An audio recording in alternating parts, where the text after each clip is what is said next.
नमस्कार। The follow up के रोजाना के इस लाइव में आप तमाम दर्शकों का स्वागत है। मेरा नाम संजय रंजन है और मेरे साथ इस लाइव डिस्कशन में मेरे दोनों सहयोगी मनोज पांडे और सनी शरद भी मौजूद हैं।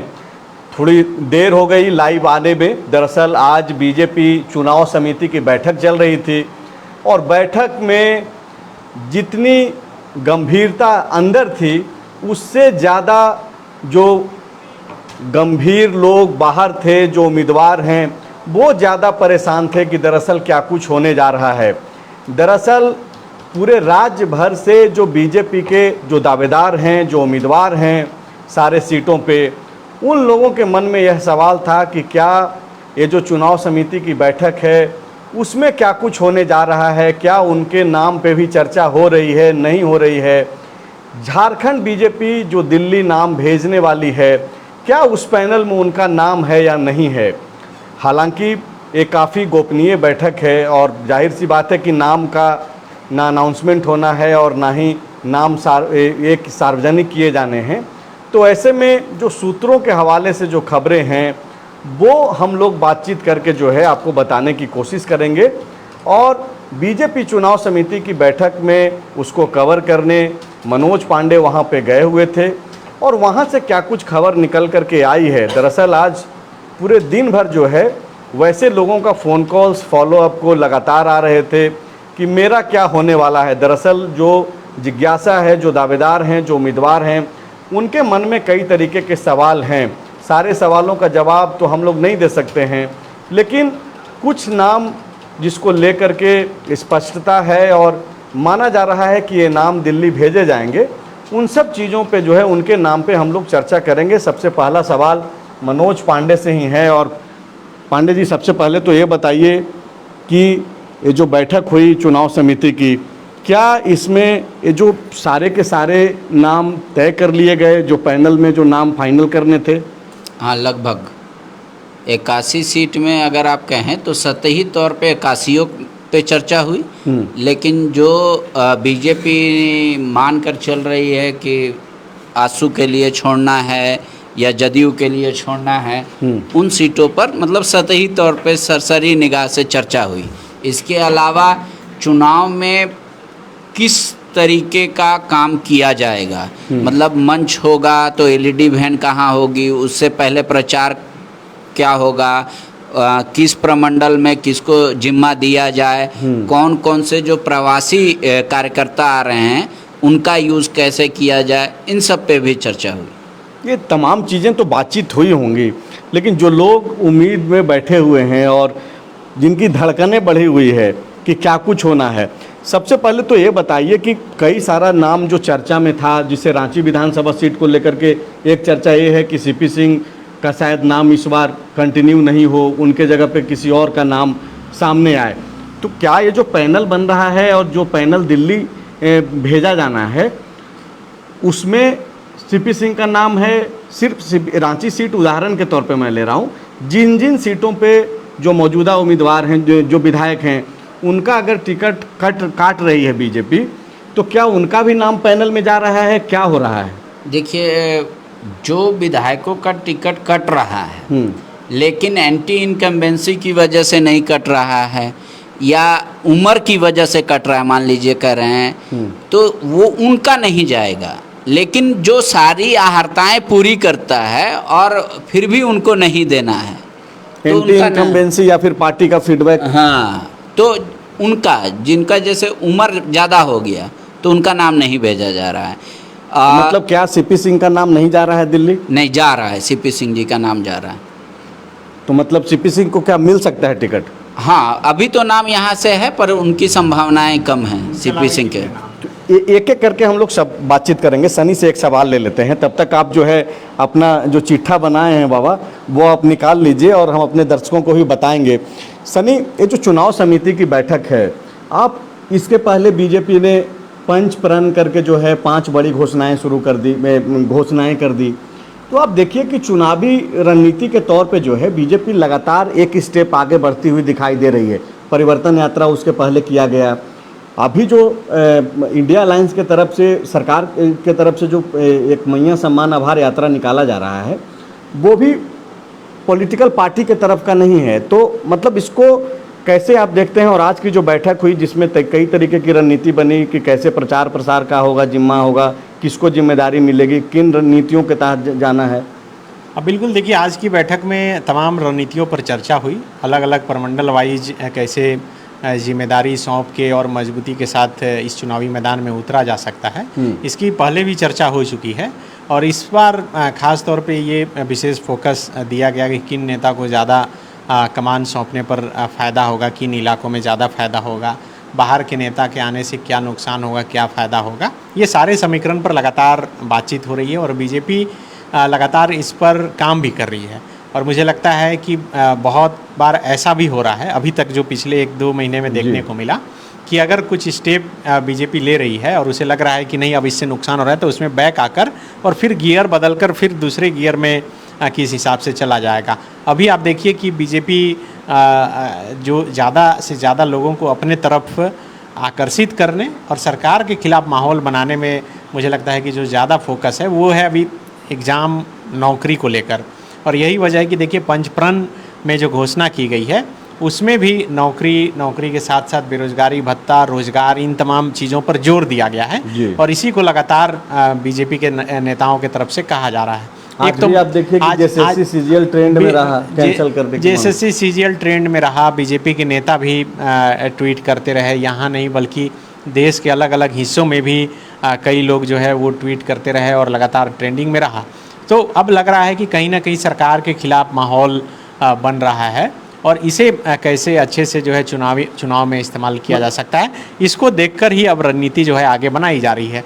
जहाँ तक बात है कि प्रत्याशियों को लेकर जो आज बैठक हुई थी और मुझे लगता है कि 10 तारीख तक प्रत्याशियों के नाम की घोषणा होगी, लेकिन अभी जो है वो लिस्ट यहाँ जो है फाइनल कर ही लिया गया है लगभग, लेकिन फिर भी ऊपर भेजकर उसमें अंतिम मोहर लगना है और उसके बाद ही ऐलान होगा। हाँ, कई ऐसे नाम हैं जो नए नाम भी सामने आ सकते हैं, कई ऐसे नाम हैं जिसे लोग सोच रहे होंगे कि इस बार कटेगा, उनके नाम नहीं भी कट सकते हैं। पांडे जी पूरा लिस्ट बनाए हैं, उस हिसाब से वो बताएंगे। बिल्कुल, मैं पांडे जी के पास जाऊंगा और जो जाहिर सी बात है जो दर्शक जुड़े हैं वो यही जानना चाह रहे होंगे कि किनका नाम जो है पैनल में है। एक सवाल आपसे लेते हैं, उसके बाद पांडे जी के पास जाएंगे। आप बोल रहे हैं कि युवाओं को आधार बना करके बीजेपी जो नाराजगी जो थोड़ी बहुत दिखाई दे रही है उसको इनकैश करना चाहेगी और उसी से मिला जुला प्रयास है कि कैसे जो है आप देखिए कि आज आप खुद बोल रहे हैं कि बड़े बड़े बीजेपी के नेता भी आज ट्वीट कर रहे थे कैंसल जेएसएससी सीजीएल। क्या युवाओं को आधार बना करके सरकार के खिलाफ माहौल बनाने में जुटी बीजेपी युवाओं को ही मौका देने जा रही है? क्योंकि कई सारे जो युवा जो उम्मीदवार हैं, दावेदार हैं, उनका फ़ोन कॉल्स आ रहा है कि हम लोगों पे बातचीत हो रही है, नहीं हो रही है, कई सारे चेहरे हैं। ये मुझे लगता है कि कॉम्बो पैक टाइप से होगा, ऐसा नहीं है कि सिर्फ युवा। चूँकि बीजेपी का लक्ष्य यही है कि एक एक सीट पर फोकस है और एक एक सीट जीत कर कैसे जो जादुई आंकड़ा है 41 का उसे कैसे पाया जाए। और यही वजह है कि आप देखिए कि विश्रामपुर से जो चंद्रवंशी जी चुनाव लड़ते हैं, उम्र काफ़ी है, चर्चा है कि उनकी टिकट कट सकती है, लेकिन चर्चा ये भी है कि उनकी टिकट कटने के बाद अगर उनके परिवार से या किसी को और मिलता है तो बीजेपी वो सीट जो है मुश्किल हो सकता है बीजेपी के लिए।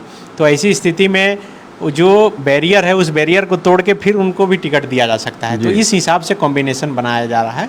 अब जैसे आप रांची सीट की चर्चा कर रहे थे, तो रांची सीट को लेकर चर्चा इसलिए हो रही है कि सीपी सिंह एक तो है कि लगातार 5 बार से वो विधायक रहे, दूसरी बात है कि अब उम्र का अगर बहाना बनाकर अगर टिकट काटा जा रहा है, उम्र भी है, तो फिर टिकट कटने की बाद क्यों आई, चर्चा क्यों? हालांकि हमेशा 2-3 नाम जाता है, तो और सीपी सिंह चाह भी रहे हैं कि मौका एक बार उन्हें और मिलना चाहिए।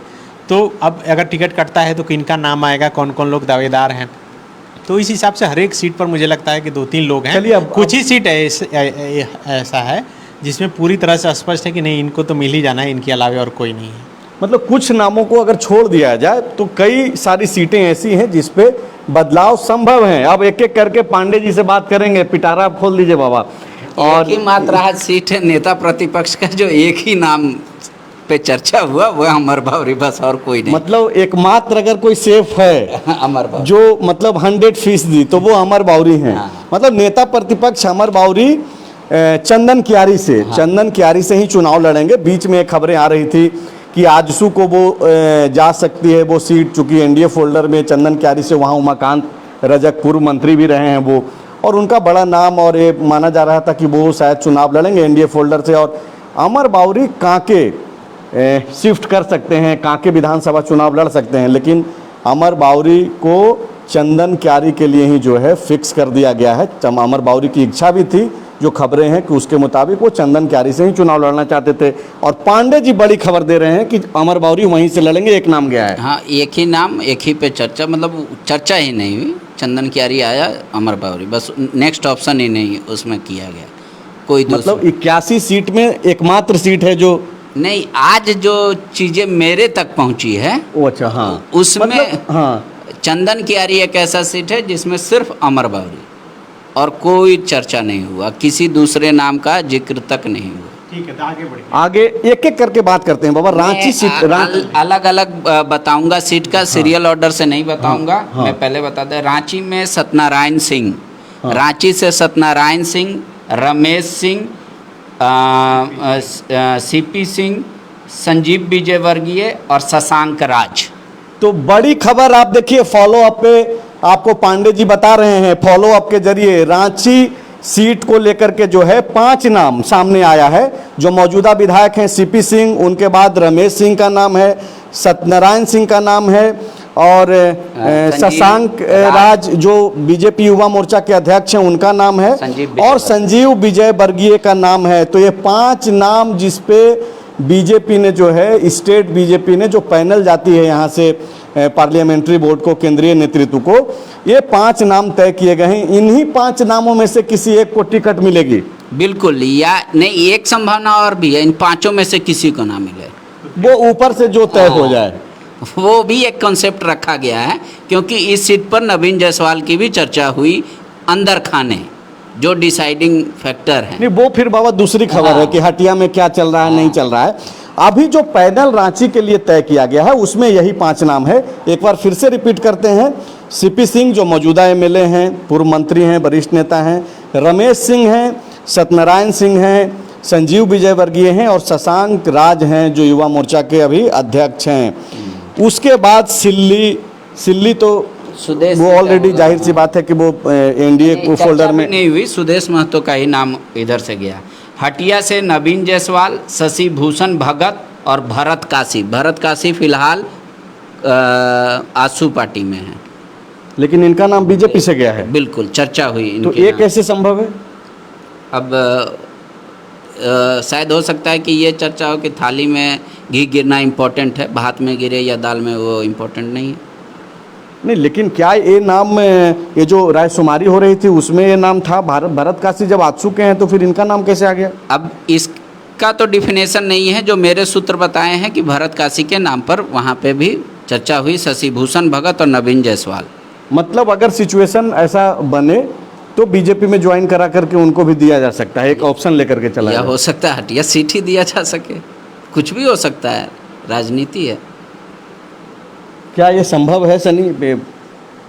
देखिए, अब क्या समीकरण लगाकर ये बातें बैठाई जा रही है, क्योंकि शशि भूषण भगत संघ से जुड़े हुए हैं लंबे समय से और बहुत दिनों से प्रयासरत हैं हटिया सीट को लेकर, और नवीन जायसवाल चूँकि वो विधायक रहे हैं और अलग अलग दल से रहे हैं, जेबीएम से रहें, आजसू से भी रहें और बीजेपी से भी रहें। तो अभी चूँकि जो समीकरण है, चुनावी समीकरण है, उसमें वो कितना फिट बैठते हैं। और मुझे लगता है कि चूँकि वो जीती हुई सीट है, पांडे जी बता रहे हैं कि रांची से एक्सचेंज करने के बाद फिर कुछ बात हो तो अलग बात है, चूँकि नवीन जायसवाल का घर जो है वो उधर ही है, रांची विधानसभा सीट में पहले थी। हटिया में है। नहीं, अभी वो अशोक नगर में अरगोड़ा चौक के पास घर है, लेकिन इससे पहले जो है उधर रहते थे, काली मंदिर के पास उनका जो पुराना घर है, पैतृक निवास है, वो रांची विधानसभा में है। तो उस हिसाब से वो दोनों जगह फिट हो सकते हैं। लेकिन अब इसमें क्या बीजेपी डिसीजन ले सकती है ये तो कहना मुश्किल है, लेकिन जो तीनों नाम आ रहे हैं वो तीनों जो है नाम वो बड़े नाम हैं और मुझे लगता है कि मजबूत दावेदार हैं। अब देखिए क्या होता है। तो बिल्कुल, अब इसके अलावा चूंकि नाम बहुत सारे हैं, लाइव लंबा हो जाएगा, एक एक करके बाबा बता, खिजरी में बताइए। खिजरी राम कुमार पाहन, आरती कुजूर, रोशनी खलखो। ये रोशनी खलको का भी नाम है। देखिए खिजरी में जो पांडे जी नाम बता रहे हैं, राम कुमार पाहन, पहले इसे वो पहले एक बार एमएलए भी रह चुके हैं। उसके बाद आरती कुजूर हैं, ये महिला मोर्चा की अध्यक्ष हैं। अभी थोड़े दिन पहले प्रधानमंत्री से भी मिले थे।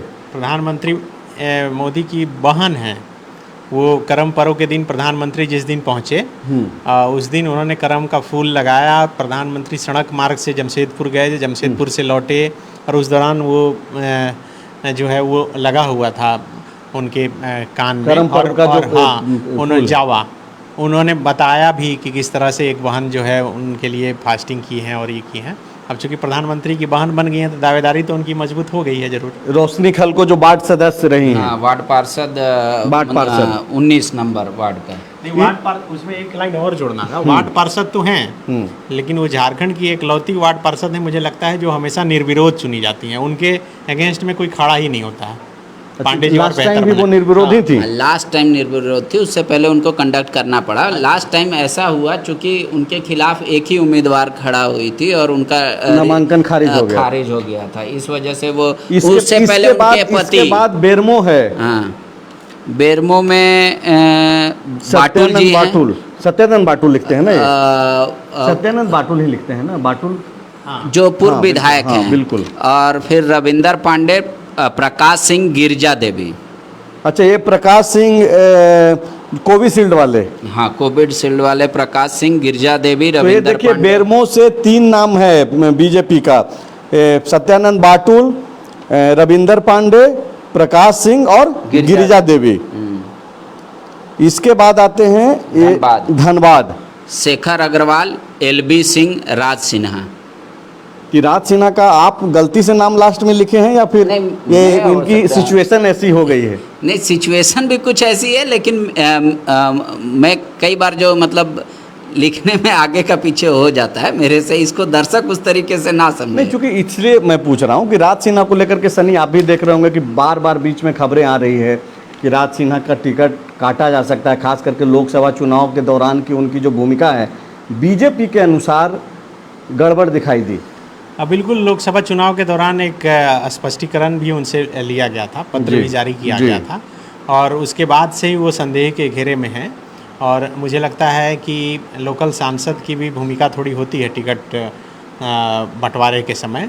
तो डुल्लू महतो से जो संबंध हुआ, या अच्छा या खराब, लोकसभा चुनाव के दौरान, उसका भी असर देखने को मिल सकता है।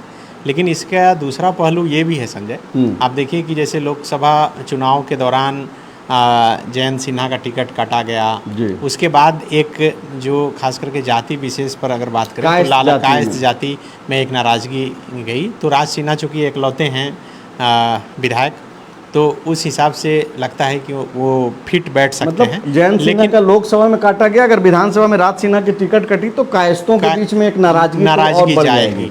तो अब जैसे ये चेंजेस कैसे हो जाता है, आप समझिए, हर प्रमंडल का अपना इक्वेशन है। अगर यहाँ से मान लीजिए राज सिन्हा का कटा, तो संभवतः जो मेरी जानकारी है कि दिनेशानंद गोस्वामी जो कायस्थ हैं, जो ये बहरागोड़ा, हाँ बहरागोड़ा, वहाँ से मिल जाएगा। तो उस तरीके से बहरागोड़ा पे भी आएंगे। पहले एक एक करके, चूंकि धनबाद की बातचीत कर रहे हैं और जो भी दर्शक हैं, दर्शकों को एक बार बता देते हैं बाबा कि ये अंतिम नहीं है, ये बीजेपी ने जारी नहीं किया है, ये सूत्रों के हवाले से, और पांडे जी का चूंकि बहुत मजबूत सूत्र है तो ये उन सूत्रों के हवाले से एक खबर है। और गलत भी हो सकता है, ये कुछ नाम जो है इधर उधर भी हो सकते हैं, और ये पैनल का नाम है जो दिल्ली जाना है। तो इसको लेकर के जो है आप लोग थोड़ा गंभीरता से ही जो है, और हम लोग हल्के में चीज़ों को नहीं रख रहे हैं। इसके बाद राजधनवार है, राजधनवार में बाबूलाल मरांडी जी का नाम है और लक्ष्मण सिंह का नाम है। राजधनवार में बाबूलाल मरांडी, लक्ष्मण सिंह, धनबाद में शेखर अग्रवाल, एलबी सिंह, राज सिन्हा।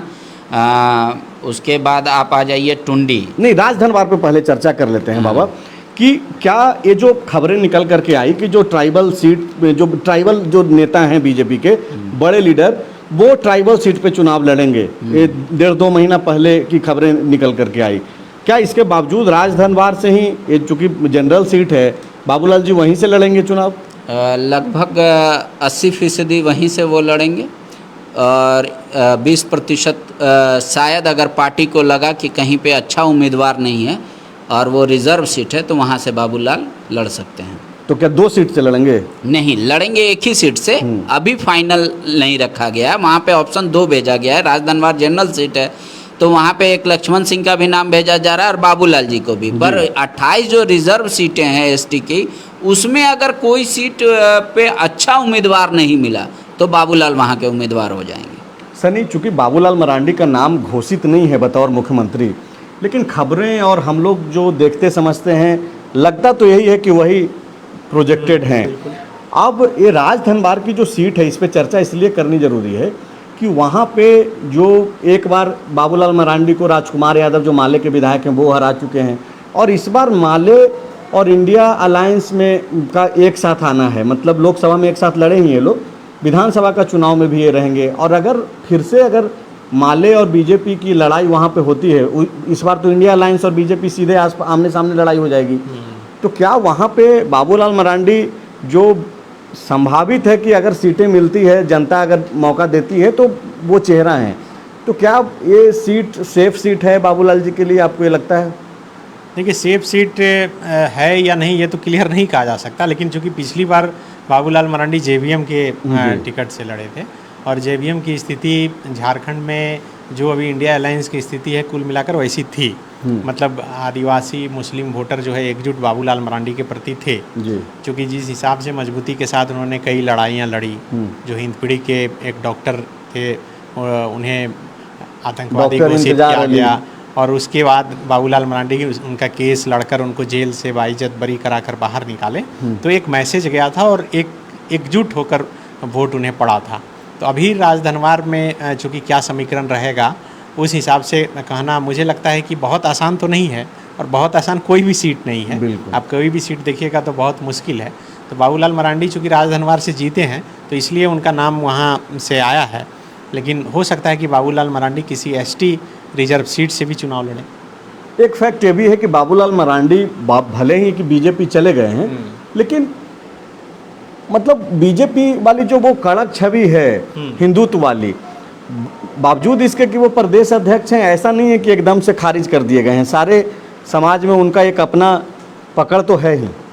अब बिल्कुल पकड़ है। अब ये परिवर्तन यात्रा जिस तरह से निकली और वो दावा कर रहे हैं कि लाखों लोग जो है इसमें जुड़े और उनके साथ रहे, तो अब तो परिणाम के बाद ही पता चल पाएगा कि किस पर कितनी पकड़ थी, मजबूत थी। फिलहाल तो राजधनवार से अब उनका नाम गया है, अब देखिए क्या होता है। क्या राजधनवार के अलावे भी किसी और दूसरे सुरक्षित सीट से नाम गया है बाबूलाल जी का, ऐसा क्या है हुआ है? अभी फिलहाल नहीं।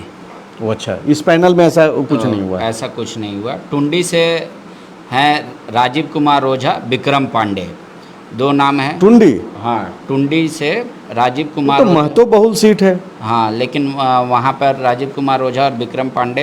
ये कौन है? विक्रम पांडे ये रविंदर पांडे जी के पुत्र हैं। अच्छा, और मतलब इनके पिताजी का नाम गया है बेरमो से। हाँ, और बेटे का नाम गया है टुंडी से। हाँ बिल्कुल। मतलब ये जो परिवारवाद वाली जो बात आती है वो एटलीस्ट पैनल में तो दिखाई दे रहा है। बिल्कुल बिल्कुल, आपको सीट में भी दिखाई देगा। इसकी का मैं 100% गारंटी दे। सरायकेला और घाटशिला वाला को लेकर के बोल रहे हैं, चंपई सोरेन और बाबूलाल सोरेन। उसके अलावा बागमारा से ढुल्लू जी के भाई का नाम है और शत्रुघ्न महतो का नाम है। ये शत्रुघ्न महतो क्या ढुल्लू महतो के भाई हैं? नहीं, वो शरद शेखर सिंह है। हाँ, वो जो शरद नाम है इनका। शरद, लेकिन वो आम तौर पे पॉपुलर हैं। हाँ। लेकिन वहाँ पे एक बागमारा से शेखर सिंह हैं उनका, और शत्रुघ्न महतो और ढुल्लू जी के भाई का शेखर, या उनका हम लोग तो शरद जानते हैं। और उनका मतलब आपके पास जो नाम की जो चर्चा है उसमें शेखर सिंह एक है और शत्रुघ्न महतो है। अब इन दोनों में से हमको मुझे लगता है कि शत्रुघ्न महतो ही शायद ढुल्लू महतो के भाई होंगे। हो सकता है, लेकिन ये अगर होंगे तो अब इसमें कंफर्म हम लोग नहीं हैं तो इस चीज़ को लेकर के। लेकिन बाघमारा से जो 2 नाम है पांडे जी के सूत्रों के मुताबिक शेखर सिंह और शत्रुघ्न महतो। इसके बाद है जगन्नाथपुर। अभी इसको छोड़ दीजिए क्योंकि इस पे डिस्कशन होना बाकी है। जगन्नाथपुर, हाँ, सिसई अरुण। और जगन्नाथपुर में क्या डिस्कशन है? क्या गीता कोड़ा के अलावा एक नाम सिर्फ नहीं भेजने के लिए दूसरा नाम, पहला नाम गीता कोड़ा का ही है वहाँ पर। दूसरा नाम अब तक आपकी जानकारी में नहीं आ पाया है? मेरी जानकारी में नहीं है। आज रात तक ये लोग तो फाइनल कर ही लेंगे कल सुबह तक, क्योंकि बाबूलाल मरांडी इस लिस्ट को लेकर दिल्ली जाएंगे कल ही? 7 तारीख को कल साथ ही है, कल ही जाना है। हाँ, कल दिल्ली जाएंगे, 8 तारीख को मुलाकात होगी और फिर वहाँ पे डिस्कशन होगा। 10 तारीख को पहला संभवतः बीजेपी अपने उम्मीदवारों पहली लिस्ट जारी करेगी। सिसई से अरुण ओरांव, दिनेश ओरांव, गुमला से शिवशंकर ओरांव, मिसिर कुजूर, हजारीबाग से प्रदीप प्रसाद, एक एक करके बाबा। ये सिसई से अरुण उरांव हैं और दिनेश उरांव जो पूर्व स्पीकर रह चुके हैं। गुमला से शिवशंकर ओरांव, मिसिर कुजूर, हजारीबाग से प्रदीप प्रसाद, शेफाली गुप्ता, बरही से मनोज यादव। ये प्रदीप प्रसाद जो अभी चर्चा में रह रहे हैं, उनका नाम है पैनल में? बिल्कुल बिल्कुल। बरही से मनोज यादव, नागेंद्र महतो, छोटे लाल यादव। ठीक है। डाल्टनगंज से आलोक चौरसिया, मनोज सिंह, अरुणा शंकर। अरुणा शंकर का भी नाम डाल्टनगंज से पैनल में है, मेयर हैं वो जी। और राजमहल से बजरंगी यादव और अनंत ओझा। अनंत ओझा मौजूदा विधायक हैं, लोकप्रिय विधायक हैं। और बरहेट से साइमन माल्टो और गैम्बलिन हेम्ब्रम और साइमन माल्टो। तो कितने सीटों पे आज हम लोगों ने बातचीत कर ली? 1 2 3 4 5 6 7 8 9 10 11 12 13 14 15 16 17 18 19 20 21, मतलब 80 में से जो है ये 21 सीटों पे किनके नाम की चर्चा है और कौन नाम जो है पैनल में भेजा जा रहा है दिल्ली, उस पे हम लोग बातचीत किए हैं। जैसे जैसे और भी नाम जब हम लोगों के सामने कई नाम आएगा तो खुला हुआ ही है कि वही हो सकते हैं। जैसे खूंटी से नीलकंठ सिंह मुंडा, सरायकेला से चंपई सोरेन, जगन्नाथपुर से गीता कोड़ा, गोड्डा से अमित मंडल। ये हैं कि ये इनके अलावे भले ही नाम कई सिटिंग एमएलए का भी नाम कटने वाला है। हाँ, कटने वाला है, लेकिन ये नाम जो है ये लगातार और खास करके उनके नाम कटने जा रहा है, उनका नाम कटने जा रहा है। जैसे भानु प्रताप शाही भवनाथपुर से, अब चूंकि उनको बीजेपी फेस बना रही है जिन्हें अपना, अनंत ओझा हो, भानु प्रताप शाही हो, ये लोग तो रहेंगे ही, तो ये लोग तो रहेंगे। इसके अलावा बोकारो से बिरेंची नारायण हैं, हालांकि वहाँ से भी नाम है बिरेंची नारायण, रोहित लाल सिंह वगैरह का नाम। देखिए कई बार ऐसा होता है ना कि जैसे अमित यादव लोग ये हुए हैं, उनका भी नाम है। नहीं, बटेश्वर मेहता का भी नाम है वहाँ से। अब आप देखिए कई बार ऐसी चीज़ें होती है से रणधीर सिंह का कि जातीय समीकरण बैठाने के चलते भी किसी का टिकट कट जाता है जी। उसमें कोई बुराई नहीं होती, लेकिन जैसे एक प्रमंडल में मान लीजिए कि 3 ओबीसी हो गए, 2 फॉरवर्ड हो गए, तो कोई रिजर्व सीट नहीं है, तो दूसरा कौन सा कास्ट का है तो उसके आसपास वाले से मिलाया जाता है, इस वजह से ये नाम जाता है। यहाँ पे मैं पिछले 3 टर्म ये जो है चौथा इलेक्शन में कवर करूँगा पांडे जी। झारखंड में एक चीज़ नहीं देखने को मिलता है, बाबूलाल मरांडी जी को अगर छोड़ दिया जाए तो ज़्यादातर लोग सुरक्षित सीटों पे या गैर आरक्षित सीटों पे रिस्क नहीं ले पाते हैं। देखिए ऐसा नहीं है, आप चूँकि आप कल्पना मुर्मू सोरेन का नाम ले रहे थे, उनकी मजबूरी थी, वो तो गांडे से लड़ेंगे ही। मजबूरी थी, तो उसी तरीके से चूँकि बाबूलाल मरांडी एक ऐसे शख्स हैं जिन्होंने वनांचल बीजेपी की आधारशिला रखी थी, तो उन्होंने सबसे कड़ा मुकाबला क्या था, दुमका गुरुजी का सीट, वहाँ से लड़े, हारे, उनको हराए, फिर रूपी सोरेन को हराएं। उसके बाद वो जब सांसद बन गए, मंत्री बन गए, जब सीएम बने तो वो सांसद थे, तो आके रामगढ़ से लड़े और फिर रामगढ़ से जीते वो सीट। उसके अलावा फिर वो राजधनवार चले गए, फिर उसके बाद कोडरमा चले गए, और इस घूम के चुनाव लड़ते रहते हैं। पार्टी ऐसी चर्चा है, और इस बार संभवतः हो सकता है कि अगर राजधनवार से ही 80% है, नहीं तो इस बार पलामू प्रमंडल के भी ओर वो जा सकते हैं। अच्छा, ये सवाल था पांडे जी, आप लिखे हैं बरहेट से साइमन माल्तो और गैम्बलिन हेम्ब्रम, लेकिन चर्चा ये है, मैं सुन रहा था कहीं कि लोबिन हेम्ब्रम या हेमंत सोरेन के खिलाफ चुनाव लड़ सकते हैं। लोबिन हेम्ब्रम अपने ही सीट से चुनाव लड़ेंगे, बोरियो से हैं। ताला मरांडी के अभी भी नाम पे चर्चा नहीं हुई है मेरे पास। और जो ताला मरांडी के नाम पर ताला लग गया है, लोकसभा में उनको मौका मिल चुका है और उनका परफॉर्मेंस पार्टी देख रही है लगातार, और जो खबरें हैं लोबिन हेम्ब्रम को ही, मतलब वहाँ पे कोई डाउट भी नहीं होना चाहिए सनी। नहीं, ऐसी चर्चा नहीं, थी चर्चाएं साल, हो हाँ। सकती हैं ये बिल्कुल, चर्चा तो लेकिन बिल्कुल हो सकती है। इस बात को क्लियर रखिए कि जो भी लोग आ रहे हैं बीजेपी में, कम से कम उतने मूर्ख नहीं हैं, वो अपनी सीट को पुख्ता करा के आ रहे हैं। तो बिल्कुल रात अब ज़्यादा हो गई है, ज़्यादा लंबी इस लाइव को लंबा नहीं खींचेंगे। और एक तरीके से आज जिस चुनाव समिति की जो बैठक हुई और जिसमें लगभग 81 सीटों पे कौन उम्मीदवार होगा, कौन कौन दावेदार है और किनके नामों को दिल्ली भेजा जाए, उस पर सहमति बनी है। उसमें कुछ सीटों का जो सोर्सेज के हवाले से जो हम लोगों के पास जो नाम आया, पांडे जी के पास जो नाम आया, उस पे हम लोग आप तक यह बता रहे हैं।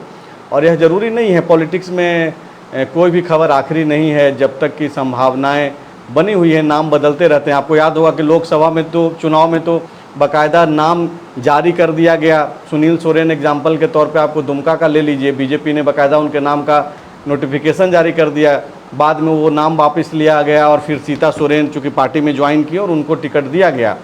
तो कुछ भी अंतिम तब तक नहीं है जब तक कि नामांकन का डेट तक समाप्त नहीं हो जाए। तो चूँकि ये पॉलिटिकल खबरों के साथ एक मजबूरी भी है और बेनिफिट्स भी है हम पत्रकारों के लिए कि जो नाम हवा में चल रहा है वो आपके पास लेके आ जाएं। हालांकि फॉलोअप ऐसा नहीं करता है। पिछले 5 सालों से लगातार हम लोग बहुत ये कोशिश करते हैं कि जो भी चीज़ें आप तक बताएं वो दुरुस्त उसकी जानकारी लेकर के आएँ। तो यही कोशिश है, यही वजह है कि मात्र 21 सीटों पे बात कर रहे हैं। बाकी की जैसे ही जानकारी आएगी देर रात तक या कल सुबह तक, तो हम लोग कल फिर से जो है बाकी की सीटों पे वेबसाइट पे भी thefollowup.in हमारा वेबसाइट है। पूरे चुनाव तक जो है आप हमारे वेबसाइट को भी फॉलो कीजिए thefollowup.in, आप जा कर के वहाँ पढ़ सकते हैं। हमारे व्हाट्सएप ग्रुप से जुड़ सकते हैं जो लगातार हम लोग अपील भी करते हैं। और द फॉलो अप के फेसबुक पन्ने पे आप जाएंगे तो वहाँ वेबसाइट की खबरें अपलोड होती है, वहाँ से पढ़ सकते हैं। वीडियो स्टोरीज आपको फॉलो अप झारखंड के पेज पे मिलता है, फेसबुक पे, यूट्यूब पे द फॉलो अप के नाम से हम लोग हैं, इंस्टा पे हैं, ट्विटर पे हैं। हर सोशल मीडिया का जो प्लेटफॉर्म है वहाँ पे हम लोग मौजूद हैं और सटीक खबरों के साथ आप तक हम लोग पहुँचेंगे और लगातार आपको अपडेट देते रहेंगे। देर रात भी आप सैकड़ों की संख्या में जुड़े रहे, इसके लिए आपका शुक्रिया।